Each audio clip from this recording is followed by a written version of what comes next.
अस्सलाम वालेकुम गाइस। और आज की इस वीडियो में जो है ना हम बात करेंगे पैरासाइट एसईओ क्लॉक के बारे में। और पैरासाइट में क्लॉकिंग कैसे यूज़ करते हैं और उसमें क्या क्या होता है और किन मतलब नीश के लिए जो है ना क्लॉकिंग वो यूज़ करी जाती है पैरासाइट में। तो आज हम डिटेल में बात करेंगे और मैं जो है ना आपको थोड़े प्रैक्टिकल एग्जांपल भी दिखाऊंगा कि किन वेबसाइट पे हो रहा है और कौन मतलब किस नीश पे कर रहे हैं लोग।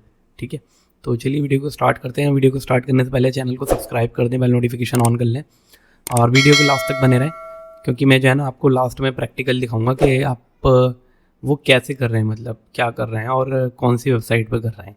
तो चलिए वीडियो को स्टार्ट करते हैं। फिर देखो यहाँ पर जो है ना अब क्लॉकिंग पहले जो है ना वेबसाइट में यूज़ होती थी, आप लोग क्या कर रहे हैं ना पैरासाइट में यूज़ कर रहे हैं।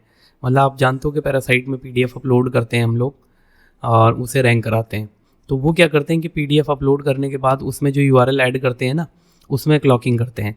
तो अब देखो क्लॉकिंग क्या है कि मतलब एक ब्लैक हैट एसईओ टेक्निक है और ये हाई अथॉरिटी वेबसाइट को यूज़ करके कर रहे हैं लोग क्लॉक्ड पैरासाइट। ठीक है, और उस पर कंटेंट पब्लिश करते हैं और फिर क्या करते हैं कि उसमें क्लॉकिंग करते हैं। वो आप जानते ही हो कि वो यूज़र और गूगल दोनों को डिफरेंट डिफरेंट कंटेंट दिखाते हैं। ठीक है, गूगल को जो कंटेंट दिखाते हैं ना वो गूगल की गाइडलाइंस के अकॉर्डिंग होता है और यूज़र को जो कंटेंट दिखाते हैं वो जहाँ पर भी यूज़र को अपना मनी साइट पे या फिर कोई एफिलिएट पेज पे या कोई दूसरी वेबसाइट पे मतलब रीडायरेक्ट कर सकते हैं। तो इसलिए जो है ना इसे क्लॉक्ड पैरासाइट कहते हैं कि पैरासाइट के अंदर क्लॉकिंग करना। ठीक है, पैरासाइट आप जानते ही हो कि पैरासाइट क्या होता है कि हाई अथॉरिटी वेबसाइट का यूज़ करके आप उस पर अपना कंटेंट पब्लिश करते हो या कोई PDF अपलोड करते हो। ठीक है, और उसे आप रैंक कराते हो, वो पैरासाइट है।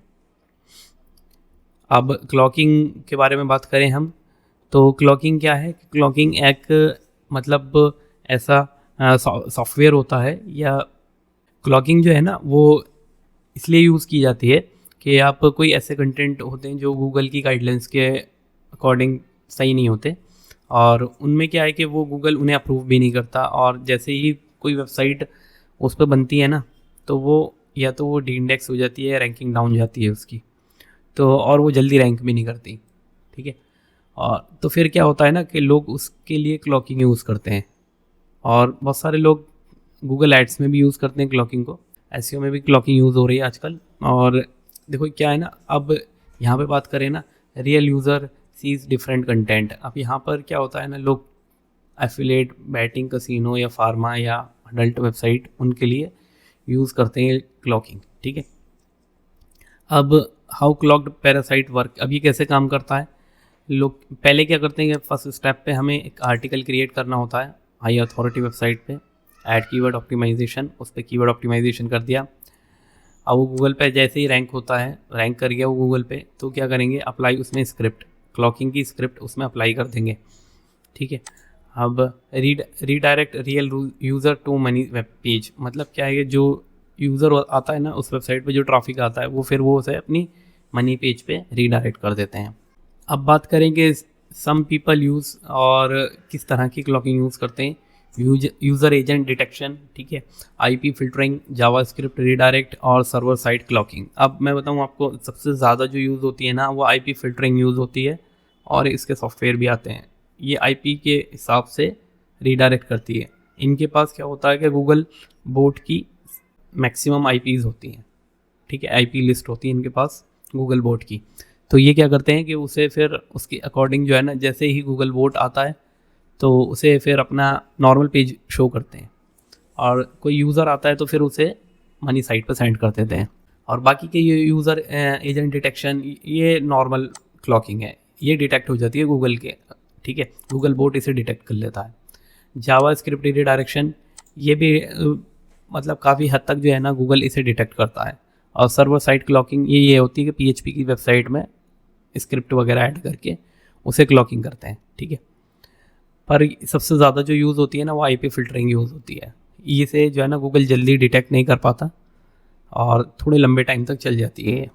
Why people use clogged parasite, अब क्यों यूज़ करते हैं? फास्ट रैंकिंग के लिए यूज़ करते हैं। ठीक है, वो तो आपको पता है पैरासाइट जल्दी रैंक करती हैं। ठीक है, और no need for on website authority, आपको अपनी वेबसाइट की अथॉरिटी की ज़रूरत नहीं है, आप दूसरों की वेबसाइट को यूज़ कर सकते हो। और वर्क इन कॉम्पिटिटिव नीश, अब मान लो कोई हाई डिफ़िकल्टी कीवर्ड है और आप अपना वेबसाइट बनाते हो और उसे रैंक कराते हो, तो उसमें बहुत टाइम लग जाएगा और इन्वेस्टमेंट भी आपकी बहुत जाएगी उसके पीछे। क्योंकि अगर आप कोई हाई डिफ़िकल्टी कीवर्ड पे काम कर रहे हो तो आपको उसकी अकॉर्डिंग ही बैकलिंक लगाने पड़ेंगे, उसमें हाई अथॉरिटी गेस्ट पोस्ट या PBN जो भी है वो लगाने पड़ेंगे आपको, और वो थोड़े एक्सपेंसिव पड़ेंगे, तो आपका बजट भी हाई जाएगा उसमें। अब वर्क इन कॉम्पिटिटिव नीश, अब क्या करते हैं लोग, उन नीश पे काम करते हैं जिनमें कंपटीशन ज़्यादा है। आपको पता है गेमिंग और क्रिप्टो फार्मा, इन सब चीज़ों में जो है ना कंपटीशन बहुत हाई रहता है, तो लोग इनके लिए क्लॉक्ड पैरासाइट का यूज़ करते हैं। इसमें आपको पता है क्विक मनी, आप शॉर्ट टर्म में अच्छे पैसे कमा सकते हो, तो उसके लिए भी ये यूज़ करते हैं लोग। अब कॉमन नीश जो है वो यूज़ होती हैं जैसे casino, batting, crypto, pharma, adult, ये सब इन नीश पे ज़्यादा करते हैं लोग। एक तो हो गया नॉर्मल पैरासाइट जो आप करते हो, ठीक है, क्लिक बैंक वगैरह के लिए आप उसमें PDF अपलोड करके और उसे इंडेक्स करा के रैंक करते हो। यहाँ पर ये नॉर्मल नहीं रहती, ये थोड़ा सा एडवांस हो जाती है इसमें चीज़ें, ये फिर यूज़ होती है उसके लिए। अगर हम बात करें तो देखो ये चीज़ जो है ना, ये क्लॉक्ड पैरासाइट, ये थोड़ी एडवांस है। मुझे भी कुछ टाइम पहले पता चली ये चीज़ें, क्योंकि मुझे नहीं पता था कि ये मतलब पैरासाइट में भी क्लॉकिंग यूज़ करते हैं। मतलब नॉर्मल वेबसाइट में तो करते ही हैं, अब जो पैरासाइट है उसमें भी क्लॉकिंग यूज़ कर रहे हैं आजकल लोग। और अगर हम एग्जांपल की बात करें तो कुछ ऐसे एग्जांपल हैं जो मैं आपको दिखा सकता हूँ। और जैसे देखो एक वेबसाइट है, ये रही, ये वेबसाइट है, और देखो इस तरह के कंटेंट जो होते हैं ना, ये जो कंटेंट है और ये वाला जो कंटेंट है, ये सब क्लॉक पैरासाइट है, ठीक है, और ये भी है। पर इनमें अगर आप खोलोगे ना तो इनमें ऐसा कुछ नहीं होगा, ठीक है, जैसा आप देख रहे हो। इनमें जो है ना कुछ और ही डाउनलोड वेबसाइट खुलेंगी या कुछ और खुलेगा, ठीक है, डाउनलोड करने के लिए कि ये लिंक डाउनलोड होगा, ये मतलब कुछ भी कहीं भी वो रीडायरेक्ट कर देते हैं, उससे मतलब नहीं है। ये बस ये है कि टाइटल इसलिए यूज़ करते हैं कि ये टाइटल थोड़े से लोग जल्दी इन पे क्लिक करते हैं। इस तरह के कंटेंट पे जो है ना लोग ज़्यादा क्लिक करते हैं, और इसमें जो है ना ऐसा कुछ भी नहीं होगा। फिर क्या है कि लोग जो है इस पर क्लिक करके जाएंगे, अंदर एक इमेज होगी, इमेज पे क्लिक करेंगे, फिर उसके बाद जो है ना रीडायरेक्शन वाला प्रोसेस स्टार्ट हो जाएगा, मतलब क्लॉकिंग वाला, कि वो डिफरेंट URL पे लेके जाएगा। आप चाहे तो जाके चेक कर लेना, ठीक है। और मैं अभी ज़्यादा खोल के नहीं दिखाऊंगा क्योंकि थोड़ा YouTube पे वीडियोस अपलोड करनी है, तो इसलिए जो है ना, और बाकी आप चेक कर सकते हो, इस वेबसाइट को देख लेना, आप खुद से मतलब टेस्ट करोगे ना और ऐसी वेबसाइट पे क्लिक करके देखोगे तो अंदर जो है ना डिफरेंट URL चेंज होंगे, और URL इसलिए चेंज होते हैं कि पीछे क्लॉकिंग हो रही होती है, ठीक है। रीडायरेक्शन में कभी भी क्या होगा कि एक URL दूसरे URL पे जाएगा, फिर उसके बाद जो है ना URL चेंज नहीं होगा। वहाँ पे क्या है कि URL चेंज हो रहे हैं, ठीक है। तो ये ऐसी वेबसाइट, ये मैंने आपको बस खाली एक एग्जांपल दिखाया है, और बहुत सारी वेबसाइट हैं जिन पे क्लॉक्ड पैरासाइट होता है, लोग यूज़ करते हैं उनका, और गेमिंग के लिए ज़्यादा यूज़ करते हैं, गेमिंग के लिए, या फिर कोई ऐसी वेबसाइट है जहाँ पर उन्हें कोई ऑफ़र वगैरह है और वो ऑफ़र क्लिक करवाने, तो उसके लिए ज़्यादा यूज़ करते हैं। तो आज की क्लास में देखो मैंने आपको जो है ना ये डिटेल में समझा दिया क्लॉक्ड पैरासाइट क्या होता है।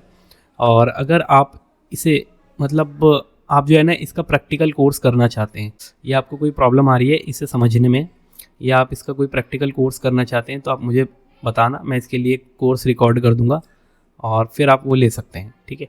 अभी हमारे पास जो कोर्स है ना वो पैरासाइट का है, उसमें क्लॉकिंग वगैरह नहीं समझाई गई। पैरासाइट है, उसमें आप PDF अपलोड कैसे करेंगे और उसे इंडेक्स कैसे कराएंगे, ठीक है, वो सारा प्रोसेस है। और PDF को आप ऑटोमेट कैसे कर सकते हैं, ऑटो जनरेट PDF कैसे कर सकते हैं, ठीक है, वो भी उसमें मैं टूल प्रोवाइड कर दूंगा आपको। अगर आपको कोर्स बाय करते हो ना पैरासाइट SEO वाला, तो उसमें हम ऑटोमेशन से रिलेटेड काफ़ी चीज़ आपको प्रोवाइड करेंगे कि आप बल्क में PDF कैसे जनरेट कर सकते हैं, और आप डिफरेंट PDF भी बना सकते हैं उससे, क्लिक बैंक की और अपना एयरलाइंस की, या किसी भी और नीश पे भी काम कर सकते हैं। जिसे भी कोर्स ज्वाइन करना हो वो कांटेक्ट कर सकता है मुझसे व्हाट्सएप पे, और नेक्स्ट वीडियो में मिलते हैं फिर नेक्स्ट टॉपिक के साथ। ओके।